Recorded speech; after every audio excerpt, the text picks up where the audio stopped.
একটা হলো ভবিষ্যৎকে নিয়ে উৎকণ্ঠা, দুশ্চিন্তা, হতাশা। আরেকটা হলো অতীতকে নিয়ে উৎকণ্ঠা, দুশ্চিন্তা, মনোবেদনা, মনোকষ্ট। আমরা আলোচনা করছিলাম সম্মানিত দর্শক, এটা হলো শয়তানের পাঠশালার প্রথম পাঠ। আল্লাহ তাআলা কোরআন কারীমে আমাদেরকে জানালেন, শয়তান তোমাদেরকে ভবিষ্যৎ, অসহায়ত্ব, দুর্বলতা, দারিদ্র্যের ভয় দেখায় আর অশ্লীলতার নির্দেশ দেয়। আর আল্লাহ তোমাদেরকে বলছেন তোমাদের তিনি ক্ষমা করবেন, তোমাদেরকে প্রাচুর্য, বরকত, কল্যাণ, মেহেরবানি দান করবেন। কাজেই আমাদেরকে আল্লাহ তাআলার রহমত বরকতের আশায় অন্তরটাকে পূর্ণ রাখতে হবে। আনা ইনদা যন্নি আবদি বি, আমি আমার বান্দা যেভাবে আমার ব্যাপারে ধারণা করবে আমাকে সেভাবে পাবে। আমার বান্দা যদি মনে করে আল্লাহ রহমত আর আমি পাবো না, ভবিষ্যৎ আমার খারাপ হয়ে যাবে, তার সেই অবস্থা হবে। আর বান্দা যদি আল্লাহ তাআলার উপর আস্থা রাখে যে অবশ্যই আল্লাহ তাআলা আমাকে এতদিন ভালো রেখেছেন, আল্লাহ তাআলা আমাকে অবশ্যই ভবিষ্যতে ভালো রাখবেন, তাহলে তো আল্লাহ তাআলা অবশ্যই ভালো রাখবেন। কাজেই মুমিনের দায়িত্ব হলো, ইমানের অংশ হলো এবং ইবাদত হলো যে আল্লাহর রহমতের উপর আশাটা পরিপূর্ণ রাখা, ভবিষ্যৎ নিয়ে কোনো দুশ্চিন্তা না করা। ভবিষ্যৎটা আমরা কিছুই জানি না, ভালো অথবা মন্দ, আমরা যত দুশ্চিন্তাই করি না কেন, ভবিষ্যৎ যেটা হবে সেটা হবেই।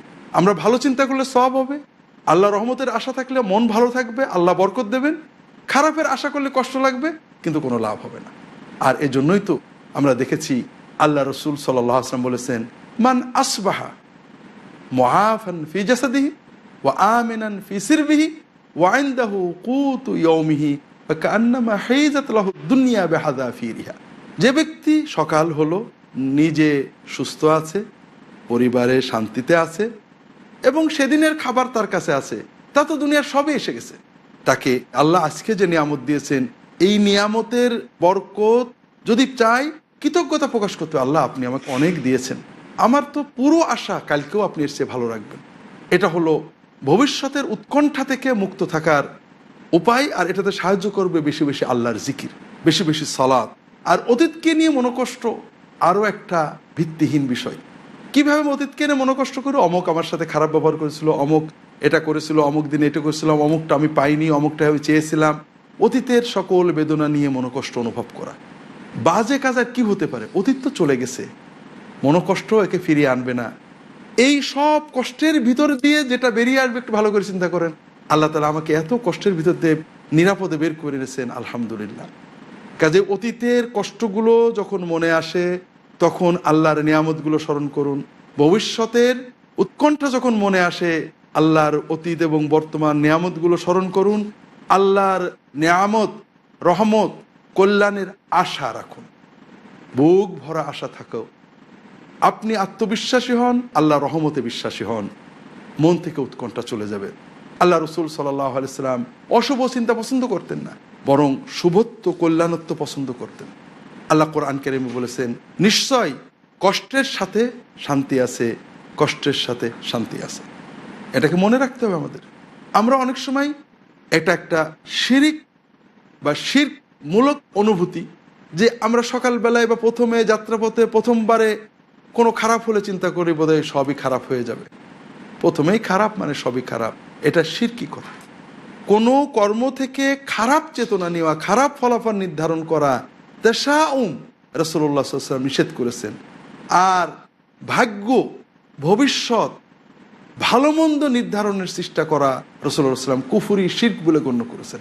শুভ অশুভ চিন্তা করা, যেটা অশুভ হবে এই ধরনের চিন্তা করা শিরক বলে গণ্য করেছেন।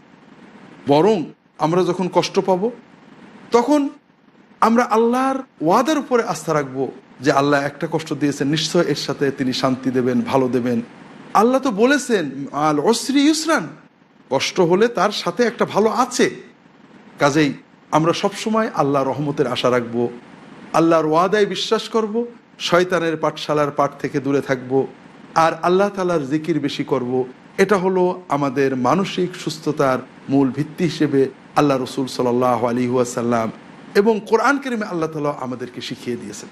সম্মানিত দর্শক, সুস্থতাকে সংরক্ষণ করতে, রোগ ব্যাধি থেকে মুক্ত থাকতে ইসলামের এই জীবন ব্যবস্থা অত্যন্ত সুন্দর। এর পাশাপাশি আল্লাহ রসুল সাল্লাল্লাহু আলাইহি ওয়াসাল্লাম তার সুন্নতের মাধ্যমে, কর্ম এবং কথার মাধ্যমে আমাদেরকে দুনিয়ার গজব, শাস্তি, রোগ ব্যাধির কারণ এবং দুনিয়ার নিয়ামত পাওয়ার কিছু কারণ জানিয়ে দিয়েছেন। এদিকে আমাদের লক্ষ্য রাখতে হবে। যে কর্মগুলো করলে আল্লাহ অসন্তুষ্ট হন, আল্লাহর সংরক্ষণ হেফাজত উঠে যায়, এগুলো যদি বেশি বেশি করে করি তাহলে আমাদের বিপদ আপদ আসবে, রোগব্যাধি আসবে। যে কর্মগুলো করলে আল্লাহ তাআলা খুশি হন, আল্লাহ বরকত দেন, হেফাজত করেন, এগুলো যখন আমরা বেশি করে করব তখন অবশ্যই আমাদের সুস্থতা এবং অন্যান্য নিরাপত্তা বাড়বে। এটা আল্লাহর রসুল সাল্লাল্লাহু আলাইহি ওয়াসাল্লাম জানিয়েছেন, আল্লাহ ওয়াদা করেছে। এগুলোর অনেক বিষয় রয়েছে। প্রথম বিষয় হলো যে আল্লাহ রসুল সাল্লাল্লাহু আলাইহি ওয়াসাল্লাম বিভিন্ন হাদিসে বলেছেন জামাতে সালাত আদায় করা, ওয়াক্ত মতো সালাত আদায় করা, এগুলো আমাদের নিরাপত্তার একটা অন্যতম পথ। মান সাল্লাল গাদাতা ফি জামাআতিন কানা ফি জিম্মাতিল্লাহ, যে ব্যক্তি ফজরের সালাত জামাতে আদায় করবে ওই ব্যক্তি আল্লাহর জিম্মাদারিতে চলে যাবে। অন্য হাদিসে আল্লাহ রসুল সাল্লাল্লাহু আলাইহি ওয়াসাল্লাম বলছেন লা তাতরুকান্না সালাতাম মাকতুবা ফাইন ফাআলতা ফাকাদ বারিআত মিনকা জিম্মাতুল্লাহি ওয়া জিম্মাতু রাসূলি। এক ওয়াক্ত ফরজ নামাজও ছেড়ে দিও না। যদি তুমি এক ওয়াক্ত ফরজ নামাজ ছেড়ে দাও তাহলে আল্লাহ এবং তার রাসূলের জিম্মাদারি থেকে তুমি বিমুক্ত হয়ে যাবে, বের হয়ে যাবে, দূর হয়ে যাবে। দর্শক, আল্লাহ রসুল সাল্লাল্লাহু আলাইহি ওয়াসাল্লাম বিভিন্ন হাদিসে জানিয়েছেন কিছু পাপ আসছে যে কাজগুলো করলে দুনিয়াতে আল্লাহর শাস্তি, বেবরকতি আসে। যেমন পিতামাতার অবাধ্য হওয়া, মানুষের ক্ষতি করা, জুলুম করা, এগুলো যদি আমরা করতেই থাকি তাহলে পারে আল্লাহর অন্যান্য গজবের পাশাপাশি রোগ ব্যাধি এসে যাবে। আর কোনো কোনো পাপের জন্য তো রোগ ব্যাধি আল্লাহ রসুল নির্ধারণ করে দিয়েছেন, অশ্লীলতার জন্য কঠিন রোগ, মহামারী, ব্যাধি এগুলো আসবে। আল্লাহ রসুল সাল্লাল্লাহু আলাইহি ওয়াসাল্লাম বিভিন্ন হাদিসে বলেছেন। যে সকল কর্মের জন্য আল্লাহ দুনিয়াতে বরকত দেন, বিপদ কাটিয়ে দেন, তার ভিতরে রয়েছে আত্মীয় স্বজনের আত্মীয়তা রক্ষা করা, পিতামাতার খেদমত করা, মানুষের উপকার করা, এতিমের হেফাজত করা, এতিমের দেখাশোনা করা, এগুলো আমাদের খেয়াল রাখতে হবে। এভাবে যদি আমরা নিয়মগুলো মেনে চলি, চেষ্টা করি, আমাদের জন্য দৈহিক মানসিক চলার পথ সুগম হবে। সকালে 2 রাকাত বা 4 রাকাত সালাতুদ দুহা, চাষতে সালাত আদায় করলে আল্লাহ রসুল সাল্লাল্লাহু আলাইহি ওয়াসাল্লাম বলছেন ওই সারাদিনের জন্য তা যথেষ্ট হয়ে যাবে। অর্থাৎ ইনশাআল্লাহ এই সালাতের ওসিলায় আল্লাহ সারাদিন আমাদের হেফাজত করবে। বেশি বেশি ইস্তেগফার করা, ইস্তেগফারের মাধ্যমে আল্লাহ দুনিয়ায় বরকত দেন। কোরআনে আসছে ইস্তাগফিরু রাব্বাকুম ইন্নাহু কানা গাফফারা ইউরসিলিস সামা আলাইকুম মিদরারা ওয়া ইউমদিদুকুম বিআমওয়ালিন ওয়া বানিন ওয়া ইয়াজআল লাকুম জান্নাতিন ওয়া ইয়াজআল লাকুম আনহারা। তোমরা তোমাদের রবের ইস্তেগফার করো, ক্ষমা চাও, তার পথে ফিরে এসো, তাহলে তিনি গাফফার, ক্ষমা তো করবেনই, এছাড়াও তোমাদেরকে বৃষ্টি দেবেন, তোমাদের সম্পদ বাড়িয়ে দেবেন, তোমাদের সন্তানে বরকত দেবেন, তোমাদের জায়গা জমিতে বরকত দান করবেন। আল্লাহ কোরআন কারীমে জানিয়েছেন। কাজেই আল্লাহ তাআলার কাছে বেশি বেশি তওবা ইস্তেগফার করা, রাসূলুল্লাহ সাল্লাল্লাহু আলাইহি ওয়াসাল্লাম বেশি বেশি দরুদ পড়া। হাদিস শরীফে আসছে যে বেশি বেশি দরুদ পড়বে আল্লাহ তাআলা তার গুনাহ তো মাফ করবেন, তার দুনিয়ার দুশ্চিন্তা, উৎকণ্ঠা এগুলো কাটিয়ে দেবেন, তার সমস্যাগুলো মিটিয়ে দেবেন। তো এইভাবে আমরা যদি রাসূলুল্লাহ সাল্লাল্লাহু আলাইহি ওয়াসাল্লামের দেখানো জীবন পদ্ধতি, আমল পদ্ধতি, কর্ম পদ্ধতি, ইবাদত পদ্ধতি মেনে চলি তাহলে আমরা অবশ্যই দৈহিক মানসিক সুস্থতা অর্জন এবং সংরক্ষণের অনেক আশা করতে পারব। সম্মানিত দর্শক, তারপরেও অসুস্থতা তো আসতেই পারে, কারণ চিকিৎসা বিজ্ঞানে সব নিয়ম মানার পরেও অসুস্থতা আসে। সব নিয়ম মেনেও একজন মানুষ অসুস্থ হয়ে যায়, কারণ অসুস্থতার বিভিন্ন কারণ রয়েছে। বিশেষ করে মুমিনের জীবনে অসুস্থতা তো একটা নিয়ামত। আর এজন্য সব নিয়ম পালনের পরেও অসুস্থতা এসে গেলে কখনোই মুমিন মনে করে না যে আমি এত সুন্দর পিতামাতার খেদমত করলাম, মানুষের সাহায্য করলাম, ভালো কাজ করলাম, ইস্তেগফার করলাম, তারপরেও আল্লাহ আমার রোগ দিল। না, রোগ ব্যাধি জীবনের সাথে ওতপ্রোতভাবে জড়িত। আমি কাজ করেছি তো আল্লাহর কাছে সওয়াবের জন্য, আর এর বরকতে রোগ ব্যাধি বিপদ আপদ কাটবে, আল্লাহ ওয়াদা করেছে। নিশ্চয় অনেক বিপদ কেটেছে, এটা আমার দরকার ছিল, এর ভিতরে নিশ্চয় কল্যাণ আছে। অসুস্থ হলে মুমিনের প্রথম দায়িত্ব হলো যে হতাশ না হওয়া, উৎকণ্ঠিত না হওয়া। প্রথমেই মুমিনকে মনে করতে হবে কাদারুল্লাহি ওয়া মা শাআ ফাআল। আমি ভালো পথে চলার চেষ্টা করেছি, সুস্থ থাকার চেষ্টা করেছি, কিন্তু আল্লাহ যেটা চেয়েছেন সেটা হয়েছে, নিশ্চয় এর ভিতরে কল্যাণ আছে, আমাকে এর থেকে বেরোনোর চেষ্টা করতে হবে। সম্মানিত দর্শক, সময় হলো বিরতিতে যাওয়ার। বিরতির পরে আবারও ফিরে আসব। ততক্ষণ আমাদের সাথেই থাকুন। আসসালামু আলাইকুম ওয়া রাহমাতুল্লাহি ওয়া বারাকাতুহু।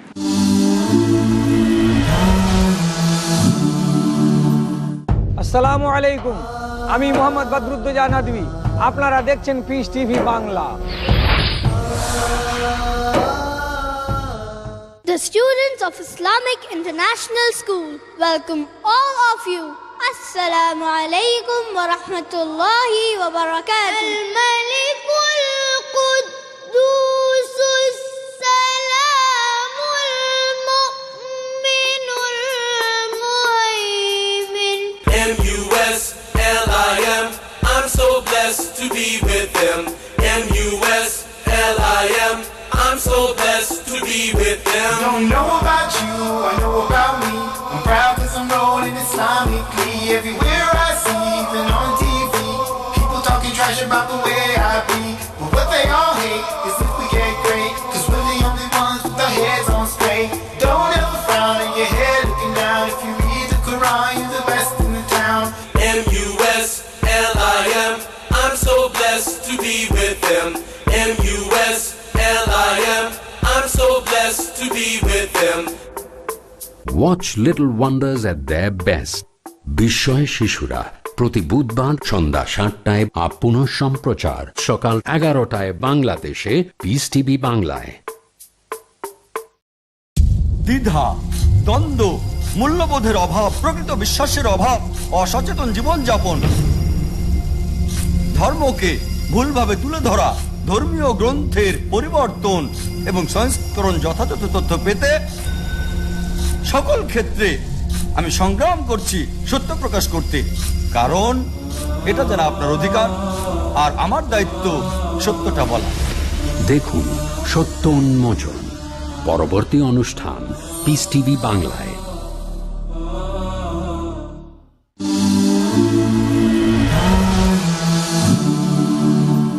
আসসালামু আলাইকুম ওয়া রাহমাতুল্লাহি ওয়া বারাকাতুহু। সম্মানিত দর্শক, ফিরে এলাম বিরতির পর। আমরা আলোচনা করছিলাম অসুস্থতা এসে গেলে কি করতে হবে। প্রথম যে বিষয় আমাদের বুঝতে হবে যে আল্লাহর সিদ্ধান্ত, হতাশ হলে চলবে না, আল্লাহর সিদ্ধান্ত মেনে নিয়ে এগিয়ে যেতে হবে। সম্মানিত দর্শক, আপনি অসুস্থ হয়ে হাউতাশ করছেন, লাউ আন্নি ফাআলতু কাযা লাকানা কাযা, এইটা যদি করতাম তাহলে হয়তো এটা হতো, এই কাজ করতে গেলাম কেন, ওইটা না করলে হয়তো হতো না। এই যে আমাদের অতীতকে নিয়ে হাউতাশ, এটা কিন্তু রোগ কমায় না, রোগ বাড়ায়। মানসিক অশান্তি, হতাশা রোগকে শক্তিশালী করে। আর আপনি যখন সিদ্ধান্ত নেবেন যে আলহামদুলিল্লাহ আমি আমার মতো চেষ্টা করেছি, এরপরে আল্লাহ তাআলা আমাকে অসুস্থতা দিয়েছেন, আমার সন্তানকে দিয়েছেন, বা অমুককে দিয়েছেন, তমুককে দিয়েছেন, এটা আল্লাহর সিদ্ধান্ত, ভিতরে নিশ্চয় কল্যাণ আছে। তখন আপনি প্রথম যেটা লাভ পাবেন, আপনার অসুস্থতা বহনযোগ্য হয়ে যাবে। এটার সমাধান খুঁজতে আপনি পথ পাবেন। শান্ত মনে এটা থেকে কিভাবে বেরোনো যায় এটার চেষ্টা করতে পারবেন। উৎকণ্ঠিত মন, হতাশ মন মানুষকে বিপদগামী করে, আর শান্ত মন মানুষকে সঠিক সিদ্ধান্ত নিতে সাহায্য করে। কাজেই আমাদের অসুস্থতাকে স্বাভাবিকভাবে মেনে নিয়ে, কষ্টের সাথে মেনে নিয়ে, আল্লাহর সিদ্ধান্ত হিসেবে মেনে নিয়ে, রাসূলুল্লাহ সাল্লাল্লাহু আলাইহি ওয়াসাল্লাম যে পথগুলো দেখিয়েছেন সুস্থতা অর্জন করার জন্য, সেগুলোর দিকে ধাবিত হতে হবে। দ্বিতীয় বিষয়, আমাদের সচেতনভাবে বিশ্বাস করতে হবে, মনের ভিতরে জাগরুক করতে হবে। তাহলে মুমিনের জীবনে তো হারানোর কিছু নেই। আমার অসুস্থতা কয়েকদিনের কষ্ট, অল্প বা বেশি, কিন্তু এর দ্বারা তো আমার কোনোই ক্ষতি হচ্ছে না, লাভ আর লাভ। তাই তো আল্লাহ রাসূল সাল্লাল্লাহু আলাইহি ওয়াসাল্লাম বলেছেন, আজাবান লি আমরিল মারইল মুসলিম, মুসলিম বা মুমিন ব্যক্তির অবস্থা বড় অবাক, অদ্ভুত। ইন আসাবাহু খায়রুন আও আসাবাতহু সাররা শাকারা ফাকানা খায়রাল লাহু ওয়া ইন আসাবাতহু দাররা সাবারা ফাকানা খায়রাল লাহু। যখন মুমিনের কোনো ভালো জিনিস পায়, সঙ্গে সঙ্গে আল্লাহর শুকরিয়া করে, ফলে সে সওয়াব পেয়ে যায়। আর যখন কোনো বিপদ কষ্ট পায়, তখন সে আল্লাহর কাছে সবর করে, সে সওয়াব পেতে থাকে। অন্য হাদিসে আয়েশা রাদিয়াল্লাহু তাআলা বলছেন, রাসূলুল্লাহ সাল্লাল্লাহু আলাইহি ওয়াসাল্লাম বলেছেন, যখন কোনো মুমিনের কোনো অসুখ বিসুখ, বিপদ আপদ, কষ্ট, চিন্তা, দুশ্চিন্তা, উৎকণ্ঠা যাই হোক না কেন, তার গুনাহগুলো মাফ হতে থাকে, যতক্ষণ না সেই বিপদটা আল্লাহ ছাড়া অন্য কারোর কাছে নিয়ে যায়, অথবা কষ্ট থেকে মুক্তি পাওয়ার জন্য অন্য কারোর কাছে সাহায্য চাই, অথবা কষ্টটা অন্য কারোর কাছে বলে বিপদমুক্ত হতে চাই, তখন আল্লাহ তার গুনাহ মাফ বন্ধ করে দেন। আল্লাহ তার বরকত বন্ধ করে দেন। সম্মানিত দর্শক, এখানে খুব খেয়াল রাখতে হবে মুমিনের জন্য এই বিষয়টা। আল্লাহ রাসূল সাল্লাল্লাহু আলাইহি ওয়াসাল্লাম বলছেন লাইসা যালিকা লি আহাদিন ইল্লা লিল মুমিন, মুমিন ছাড়া কেউ এটা পাবে না। কিছু আসলেই শুকর করা, কিছু বিপদ হলেই সবর করা। আমরা অনেক সময় সমাজের ইমানদার মানুষও ভুল করে শিরকের ভিতরে নিপতিত হয়ে যায়। কিভাবে? আমরা হয়তো কোনো নেককার মানুষের ভক্তি, ভালোবাসা, শ্রদ্ধাবোধ আছে তার প্রতি আমাদের, সেটা এত বেশি পর্যায়ে চলে যায়, শরিয়া নির্দেশিত পর্যায়ে পার হয়ে শিরকের পর্যায়ে চলে যায়। আমরা কি করি? কোনো নিয়ামত পেলেই মনের ভিতরে আবেগ অনুভব করে তো মুখে বলি অমুকের কারণে, অমুকের দোয়ায় বা অমুকের নেক নজরে আমি এটা পেয়েছি। হয়তো মুখে আলহামদুলিল্লাহ বলি, কিন্তু অন্তরের কৃতজ্ঞতা আল্লাহ ছাড়া অন্যের প্রতি ধাবিত হয়। তাহলে তার আল্লাহ শুকর হলো না, ইমানও থাকলো না। আবার যখন কোনো বিপদ হয় সঙ্গে সঙ্গে মনটা হয়তো আমার ওই ব্যক্তি, এই মহতারাম ব্যক্তির প্রতি চলে যায় যে উনি কষ্ট পেয়েছেন অথবা মন খারাপ করেছেন, এই জন্য হয়তো বিপদটা হয়েছে, আমি তার কাছে যে একটু দোয়া চেয়ে আসি অথবা মাপ চেয়ে আসি। আপনি তো বিপদটা আল্লাহর কাছে সবর করলেন না, অন্য মানুষের কাছে নিয়ে গেলেন, শিরিক হয়ে গেল, আপনি বিপদের বরকত পেলেন না। সম্মানিত দর্শক, মুমিন আল্লাহর কাছে কিভাবে দোয়া করতে হয় জানার জন্য, দিন জানার জন্য অনেকের কাছে যাবেন, আল্লাহর নেককার বান্দাদের মহব্বত করবেন। বিপদে আপদে পড়লে কোনো মানুষের কাছে দোয়া চাওয়া দোষের নয়, কিন্তু বিপদ আপদ আল্লাহ ছাড়া কেউ দিতে পারে, কারোর দোয়া বদদোয়ায় আল্লাহ বিচার না করে আমাকে কিছু দিতে পারে, এই সব চিন্তা আমাদের শিরকের ভিতরে নিপতিত করবে। আর এই জন্যই তো রাসূল সাল্লাল্লাহু আলাইহি ওয়াসাল্লাম বলছেন, যতক্ষণ বান্দা এই বিপদটা অন্যের কাছে না নিয়ে যাবে, এই বিপদ থেকে উদ্ধার পেতে অন্য কারোর কথা মনে না করবে, অন্য কারোর কাছে বিপদটা বলে উদ্ধার পাওয়ার চেষ্টা না করবে, ততক্ষণ এই বিপদের কারণে কষ্ট অল্প বেশি যাই হোক না কেন তার গুনাহগুলো মাফ হতে থাকবে। অন্য হাদিসে রাসূলুল্লাহ সাল্লাল্লাহু আলাইহি ওয়াসাল্লাম বলছেন, মা আসাবাল মুমিনা মিন হাম্মিন ওয়ালা গাম্মিন ওয়ালা আসাবিন ওয়ালা নাসাবিন ওয়ালা শাই ওয়ালা হাত্তা শাওকাতা ইয়াশাকুহা ইল্লা গাফারাল্লাহু বিহা মিন খাতায়াহু আও কামা ক্বালা সাল্লাল্লাহু আলাইহি ওয়াসাল্লাম।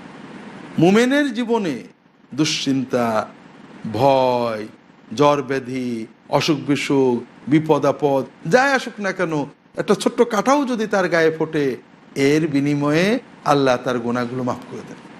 কাজেই আমি যদি 2-4 দিনের একটু কষ্টে আমার আখেরাত, দুনিয়ায় আল্লাহর বরকত, আখেরাতের শান্তি বাড়ে, আমার লস কোথায়? আল্লাহ রসুল সাল্লাল্লাহু আলাইহি ওয়াসাল্লাম বিভিন্ন হাদিসে বারবার বিষয়টা বলেছেন। সুনান ইবনে মাজার একটা হাদিস, সহিহ হাদিসে আসছে, রাসূলুল্লাহ সাল্লাল্লাহু আলাইহি ওয়াসাল্লাম সামনে একজনকে জ্বরকে খুব গালি দিচ্ছে, জ্বর খুবই কঠিন জিনিস, জ্বর সহ্য করা যায় না, কষ্টে মরে যেতে হয়।